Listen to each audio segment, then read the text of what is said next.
Мұқағали оқуларына бейне байқауына қатысушысы Қызылорда облысы Қармақшы ауданының Төретам кенті номер 85 орта мектебінің 2-ші В сынып оқушысы Алдаберген Мәди.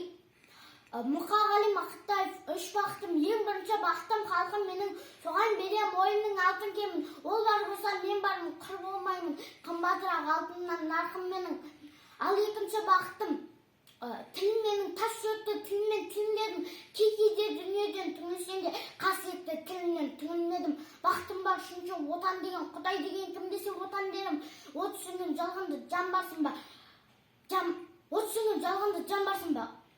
Ойланбай ақ келдің отал мені, анашым. Асыл анам, есіл анам, есір кемін несіме алам. Мен үшін сүйе суалтқан ақ сүтіңді, ақтамасам болып жүнін несіне адам. Анашым, жаратылдың, қайда сүсем сен күшарым. Сүйегім дидамды мен құшамын.